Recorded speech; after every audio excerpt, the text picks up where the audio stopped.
Bonjour et bienvenue dans les guidances de Val. Donc si vous êtes en année personnelle 8, voici votre message pour ce mois d'octobre 2025. Donc ce mois-ci, vous êtes sous la vibration du nombre 9 qui est axé sur la générosité, l'humanité, la fin de cycle et l'ouverture au pardon.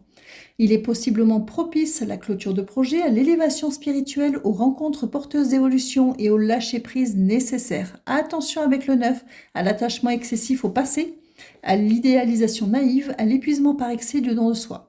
Il vous invite au contraire à vous ouvrir au pardon, à accueillir la transformation, à offrir sans attendre un retour et à cultiver la sagesse intérieure. Donc pour résumer, c'est un mois pour clore des cycles et préparer un nouveau départ avec optimisme. Donc on va aller voir le petit message complémentaire des guides avec le Wheel of the Year Tarot et ensuite un petit message du petit oracle de la création.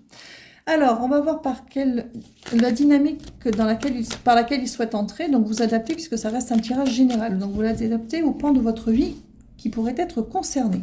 Donc, on vous dit 8 de denier, cavalier de coupe et 5 des épées. Donc, on vous dit qu'effectivement, vous arrivez sur une fin de cycle, vous avez énormément travaillé.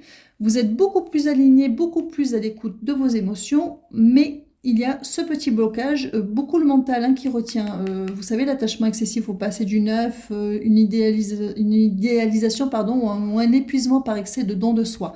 C'est ça, ce 5 de denier, c'est-à-dire que vous pouvez être dans une de ces dynamiques-là qui peut vous empêcher de finir complètement votre cycle. Donc, quelle est la peur qui vous freine ? On vous parle du 2 de bâton, c'est la peur du changement, de prendre ce nouveau départ, de changer de voie, de changer de direction, qui peut être effrayant puisqu'on est dans l'inconnu. Et on vous dit que votre force par rapport à ça, mais c'est le monde, c'est une des meilleures cartes du jeu. C'est-à-dire qu'en fait, vous avez tout ouvert, vous êtes sur une fin de cycle avec un 9. Donc vous avez tout ouvert pour que ça réussisse et pour que ça fleurisse et que ce soit pérenne. Donc ayez confiance en ce que vous avez travaillé pour vous aligner avec vous-même et n'ayez pas peur de prendre cette nouvelle voie. Donc, le conseil, c'est le roi des épées.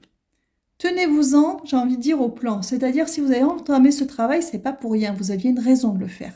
Donc, écoutez-vous, allez au bout. Tout est structuré. Ce roi des épées, il est confiant aussi parce qu'il a de bonnes bases solides. Il sait ce qu'il fait. Donc, ayez confiance en vous.